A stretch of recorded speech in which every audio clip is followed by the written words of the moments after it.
In Western skincare, retinol is the holy grail of skincare ingredients. Praised by the likes of Vogue, Elle, and even Sex and the City, retinol promises to rewind the clock and restore your skin's youthful glory. So, if such a unicorn product exists, why hasn't it found its way into the heart of K beauty? Today, we're going to take a look.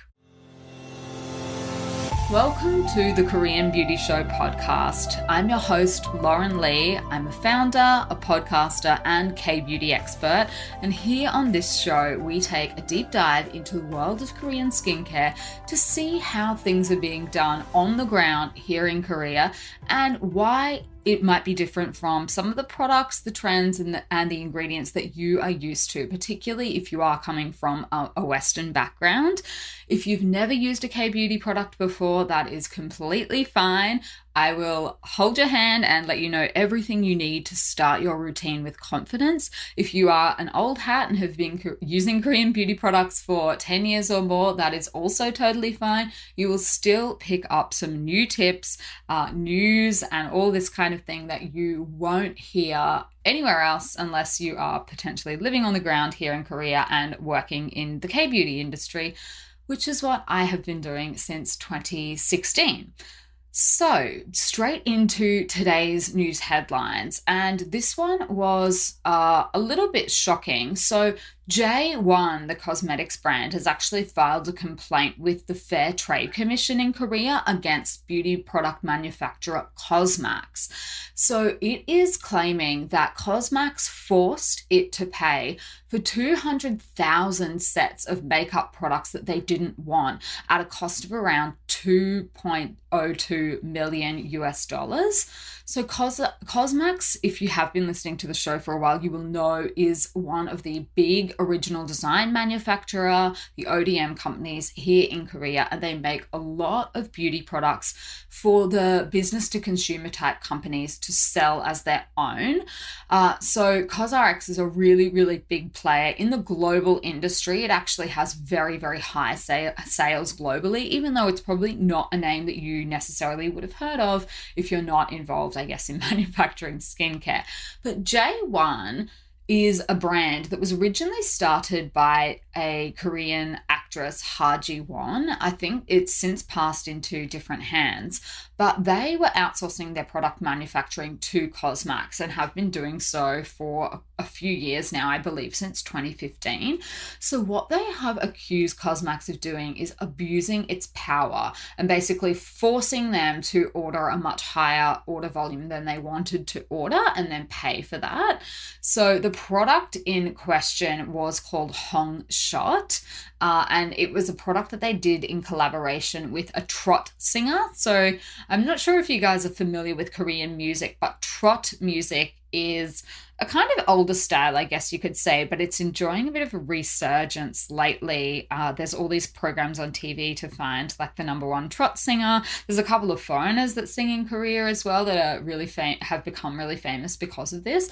But J1 was doing a collaboration in, I guess, along with this really famous trot singer, and they originally outsourced 20,000 of their beauty products to be manufactured by COSMAX, and then that totally sold out, so they did another order. And essentially what they're saying is that now down the track, they have been forced into an order that they didn't want to do. So that will be interesting to hear how that has played out. But that one is now in court, which I guess is why the details have become public. So yeah, I will update you if there is a resolution to that one. But J1's CEO was quoted in the news this week about the case, and some of the facts around the case. So there you go. That is a little bit unfortunate for them. They've got themselves into a fight with their ODM manufacturer. But yeah, I will update you if there is a resolution or otherwise to that case. Now, the other thing that I had this week for this week's question of the week, I had a question about the best place to get a facial in Seoul. And the thing with Seoul is, if you've ever been here before, it's actually a massive, massive, really sprawling city. So what I always say when people ask me about this is two things. What do you want to get done, and do like which area are you closest to? Like which area are you going to be visiting, or which area are you living in Seoul? So I know a lot of good places south of the river in Gangnam, and also around the west side around Hongdae and Hapjeong. And then I also know a place that I myself have been to in Myeongdong as well. So depending on where you're going and kind of what you want done, if you're just looking for like a normal facial, or if you want to get something a little bit more, I guess, intense with like lasers and machines or something like that, just let me know. I'm totally happy to share my recommendations. In my time living in Seoul, I've been to heaps and heaps of different places. Some are better than others. So just let me know where you're going and what kind of treatment, and I'd be happy to share my recommendations with you guys as well. I have also been asked in the past about recommendations for places that do like Korean style facials in Sydney and other parts of Australia. And unfortunately, that is just not my area of expertise, because it's just been too long since I lived in Australia. And I'm originally from Brisbane. So our warehouse for Style Story is in Sydney, but I'm a Brizzy girl, so I know Brisbane a little bit better. And there were definitely, when I was living there, no Korean spa places or facial places that I knew of. So if you guys do know of any, or maybe you are a Korean facialist in one of the cities somewhere, feel free to let me know so that I can recommend you to, or people to you, or if you've been anywhere that's really good, let me know. But personally, I have not found that person yet, just because it has been a little bit of time with the COVID and everything since I've been back to Australia, unfortunately. So yeah, I know heaps of places in Seoul, not so many overseas. But if you guys do know someone, let me know so that I can add them to my list. Okay, so today I really wanted to do a bit of a deep dive into retinol, because this is a thing that I guess keeps coming up again and again, just because of how popular retinol is at the moment, particularly in Western skincare, in the media. People are talking about it. I'm just seeing it everywhere. You know, people are looking to incorporate lots of different retinol products. So if you're not already familiar with retinol, it is one of these really, really tried, true, tested, scientifically backed ingredients. It can transform your skin's texture. So it treats everything from acne scarring to pigmentation, fine lines, and the signs of aging. It belongs to the vitamin A family. So you might have heard it referred to as vitamin A, and that's why there's a whole family of ingredients that fall basically into this category of retinoids. But basically what happens is retinols go further than the top layer of the skin, and they can actually penetrate into the dermis, which is that deeper layer of skin. So once they are in this middle layer, then the molecules can boost the production of elastin and collagen, and that's what leaves you with plumper, younger looking skin. If you have ever suffered from acne, which I have, you will know that that is often a part of your treatment, because it can help reduce sebum production as well. So what it does is it thins the top layer of skin, and while at the same time it's thickening the dermis, and it does a whole lot of other things as well to promote blood vessel formation and unclog your pores. And that's why, honestly, you will see that in most kind of acne treatments, it is really, really indicated for acne. So a lot of people have had experience with that earlier in their life, and then probably later in life if you're looking to do things like remove fine lines. So another well-known benefit of retinol is that it stimulates faster cell turnover, and that can in turn increase your collagen. So retinol, and then there's also the prescription counterpart, which is tretinoin. They have been shown in peer-reviewed studies and to work, that they are very well documented scientifically. There's a study from the Archives of Dermatology back in 2002 that show that they prevent collagen loss because they inhibit the basically the enzymes that degrade collagen. And then there was another one also in the Archives of Dermatology, among many, many others, that show that they treat fine lines, wrinkles, mottled skin, and that's because of the cell turnover function. The other thing that it does is as an antioxidant and scavenges for free radicals. And that study was all the way back in 1992 in the Methods of Enzymology. So lots of really good scientific data backing up retinol. So you're probably thinking, okay, that sounds amazing. What's your problem? Why doesn't K-Beauty want to embrace this, basically? And the thing is, retinol does have amazing properties. I don't think anyone would argue against that. But like with anything beneficial and, all good things, it's not without its side effects. And this is, I think, where the K-Beauty angle comes into play a little bit more. So this is the flip side of using retinols in your routine. If you've tried before, you'll know that they can take quite a while to start working. And in that period before they start working, the skin can become really dry, flaky, and sensitive. And that can take, some people say that can take up to 6 weeks, but it can take a lot longer with the dryness and flakiness. Sometimes the entire time you're using the products, basically, some people will experience those kind of side effects. The skin is supposed to settle once it gets used to the retinol, but if you do have sensitive skin, you can find it difficult to reach that period where the skin is just calm. And then, there's a lot of other different things that you need to watch out for as well. So obviously, if you develop any serious side effects like a constant burning sensation or anything like that, that is not ideal, and you may want to consult a dermatologist. But other things to watch out for maybe aren't as obvious, and they're things like sunburn. So retinol is a mild inhibitor of tyrosinase, and what that means is that it will increase the photosensitivity of your skin. And that can heighten your risk of sunburn and also hyperpigmentation, and that's especially so during summer.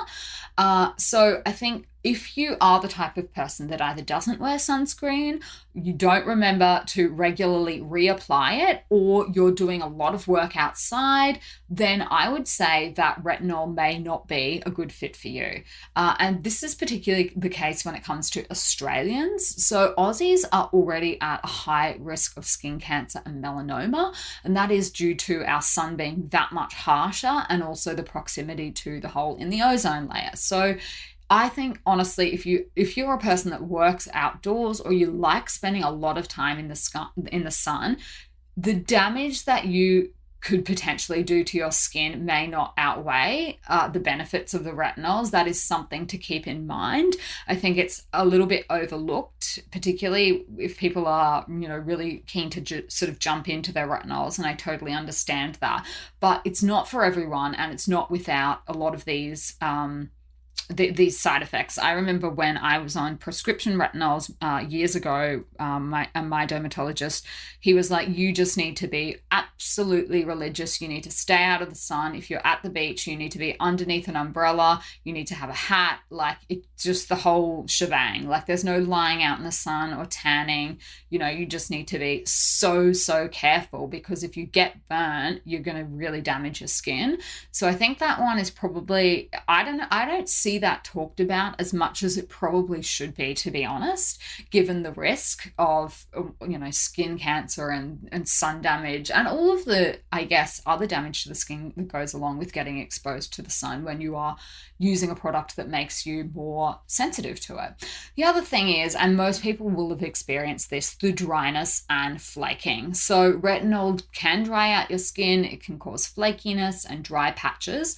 And unfortunately, for some people, it can just be really hard to get out of that cycle. So, a lot of people will notice that their makeup just seems to flake off or look really, really cakey, and they just can't sort of get rid of that. That's a common one. And it is an absolute no-go for pregnancy and breastfeeding. So a lot of the anti-acne treatments that do use this drug as an oral drug, you actually have to sign waivers, certainly in Australia, to say that you will not get pregnant because there is a known risk of birth defects and miscarriages. Now, topical retinol is a different category. It's not the same thing as oral medication. However, there have been, studies that show that there may be an increased risk. So that is another thing to keep in mind. These are not the kind of products that you want to be using if you could become pregnant, are pregnant, or are breastfeeding, just to set your mind at ease. And then obviously they are a no-go for conditions like eczema and dermatitis. And that's one of the main reasons that I do not use them in my routine. I am a bit prone to dermatitis, so that is just, for me, not a good combination. Unfortunately, I've learnt the hard way that my skin just reacts a lot better when it doesn't have that sort of extra stress from retinols on the top of the dermatitis. So I'm going to go into a little bit more detail about why K-Beauty hasn't really embraced retinol up until now after the ad break. So now to some of the latest product reviews that have been left for K-Beauty products on our Style Story website. The first one is for Subi's Brightening Powder Cleanser, and this was a 5-star review that said, "Best cleanser ever. I've just started switching over to Korean beauty products and I've been using this cleanser for about 3 weeks. It's so lovely I didn't want to finish up my old cleanser. All the comments about fluffy clouds are true. I have dry, sensitive skin and this product feels great and leaves your skin glowing. You only need a tiny amount of the powder to create a lovely foam.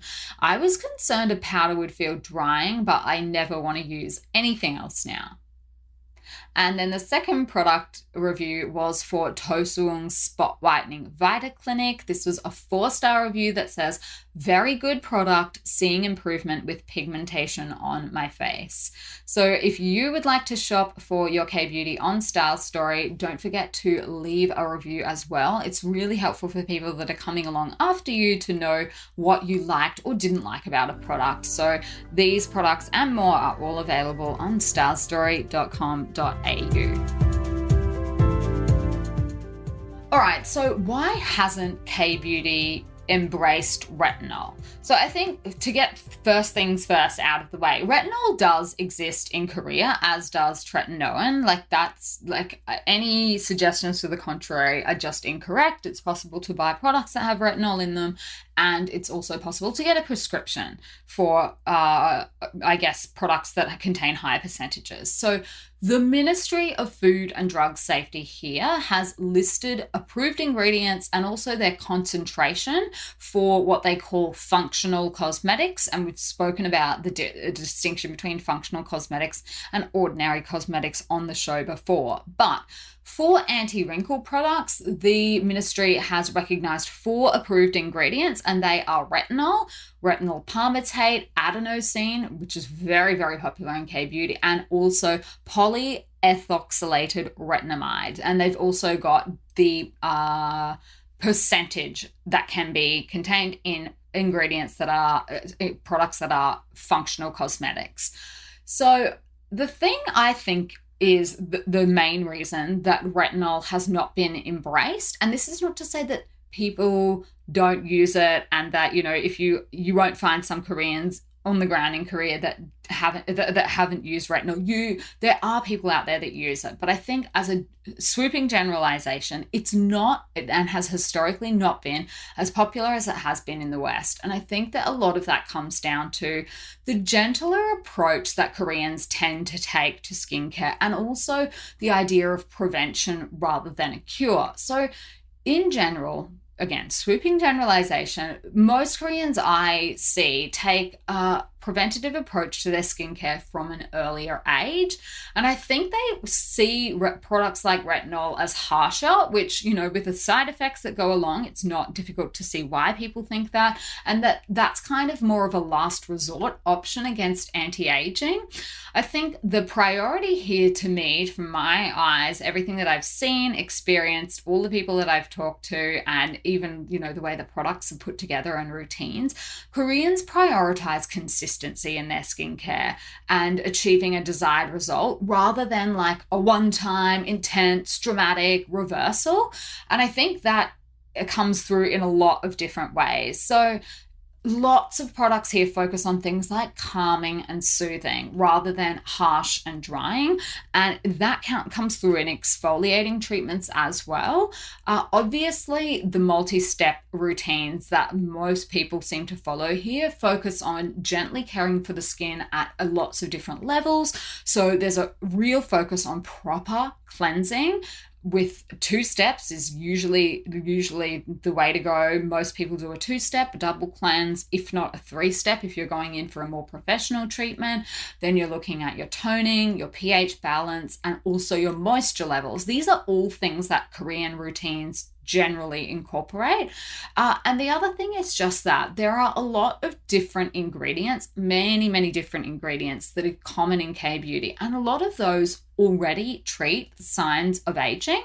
So I think like just some of them that I can think of off the top of my head: galactomyces, niacinamide, snail mucin, glutathione, licorice.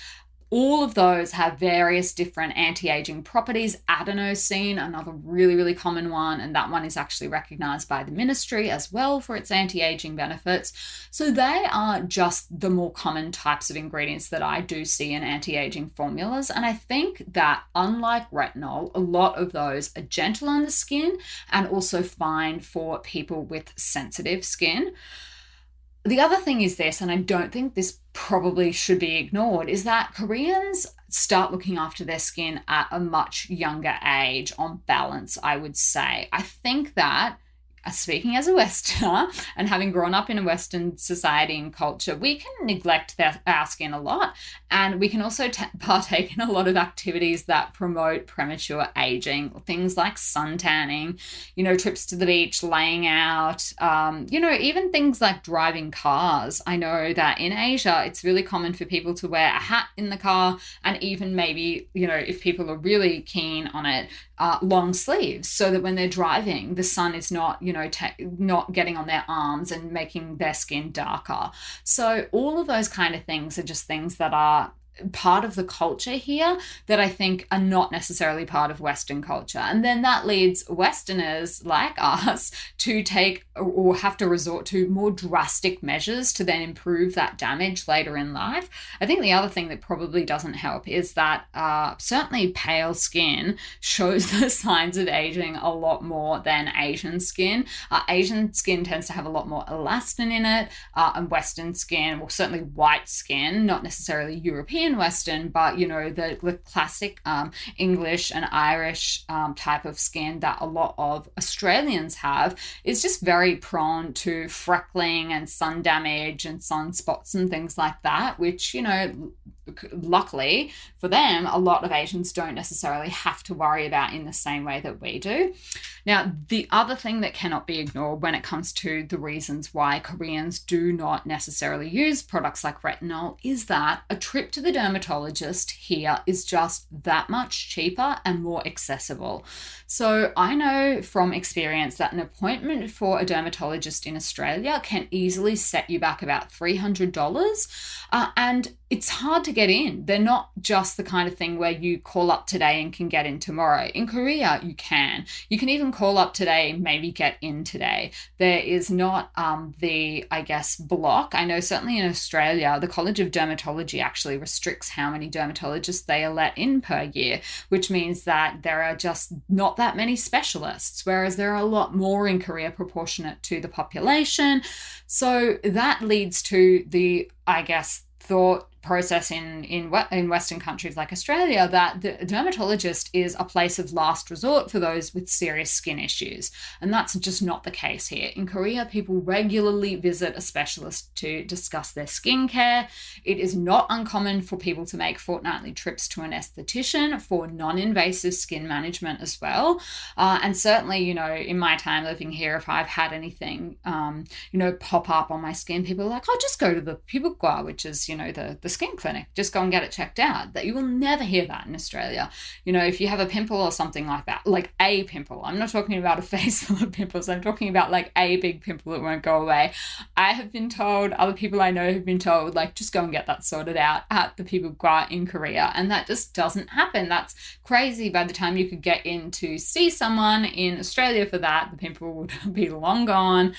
So, you know, it's just a very, very different approach to skincare. So there's some of the reasons that I think, you know, in addition to the downsides of retinol, that people here just do things a little bit differently, and that is why retinol is not seen in the same way. It's not talked about in the same way. People aren't running out to buy it, you know, and swapping routines with retinol, which I see people doing certainly in the English language at the moment. That seems to be all the rage. Having said all of that, just because it isn't common doesn't mean that retinol is completely absent in K-beauty, but what you will find, particularly in the types of products that you will be able to purchase online or overseas, is that the formulas are far less drying and harsh on the skin. And part of the reason is that you're not going to be buying prescription stuff from Korea, because the prescription stuff in Korea is going to be similar to what you will be able to get your hands on in your country. So obviously, things like Steva cream, your Retin-A cream, they all need a prescription. So we're talking about skincare products here, not medicine.